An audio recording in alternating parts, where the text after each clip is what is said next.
ketogilan.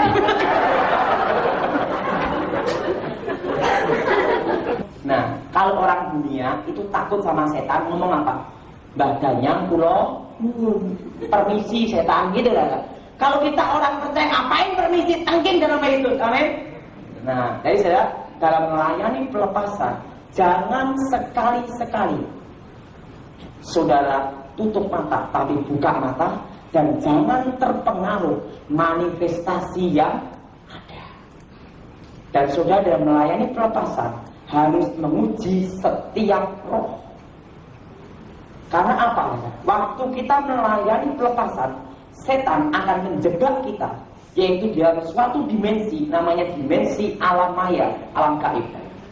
Misalnya ini kita melayani pelepasan. Untuk contoh, mari Pak Stanley, ini teman saya ini, ayo. Lukas, sini ke depan Lukas. Nah, ini kawan saya.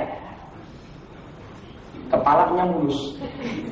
Ini tandanya orang yang diberkati. Begitu minyak urapan datang tanpa tersandung, langsung mengalir. Nah, ini misalnya melayani pelepasan. Ini juga melayani pelepasan. Yesus gini. Jangan begitu gini. Sing untuk ini mana? Ya Pak Jadi sini Pak Jadi. Wah.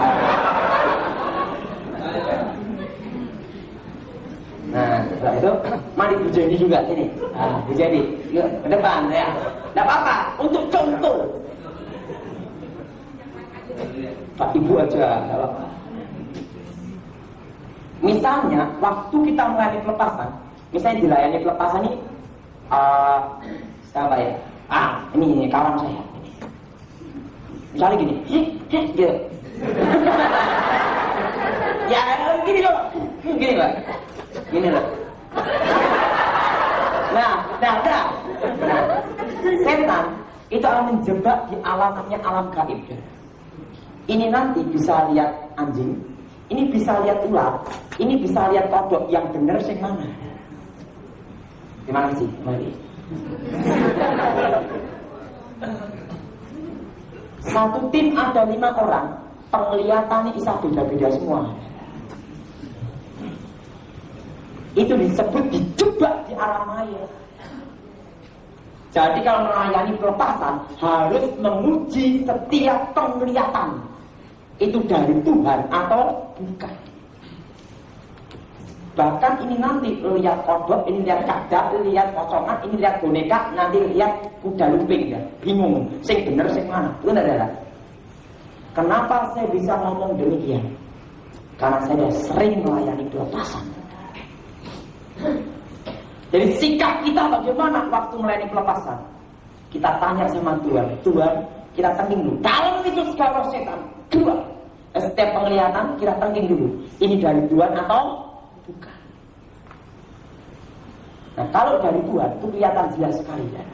Nah, bedanya karunia penglihatan dengan indera keenam itu ada bedanya. Nanti lain waktu tak jelaskan tentang indera keenam dan indera ketujuh ya. Kok ada indera keenam, ada indera ketujuh. Tapi tahun depan.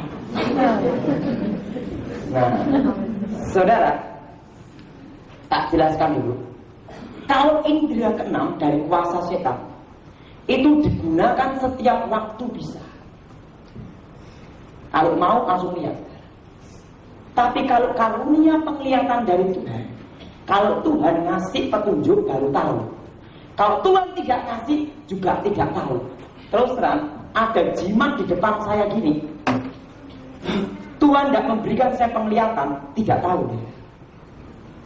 Tapi kalau Tuhan ngasih saya karunia penglihatan, Tuhan berikan saya penglihatan, karunia roh bekerja.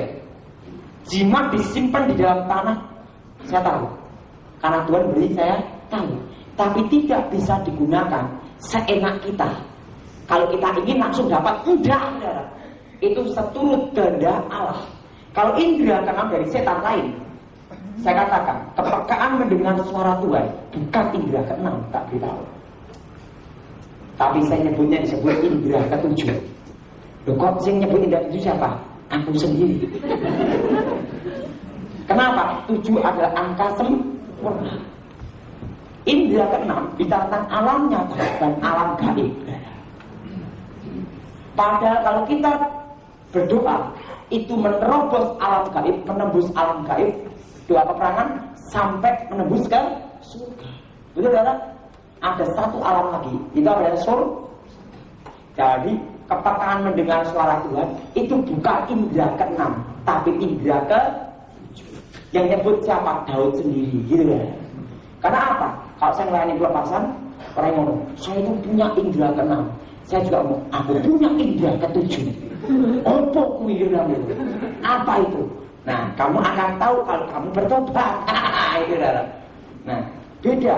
Jadi kalau kita bicara tentang indra keenam, itu selalu berhubungan dengan alam nyata dan alam setan. Angka 6 bicara tentang antikristus. Angka 66 itu adalah angka manusia. Beda, saudara. Ya, jangan tahun depan tapi dia ya. Nah, pada waktu Tuhan memberikan saya penglihatan, saya lihat. Tapi perlu dia tahu, setiap penglihatan harus diuji.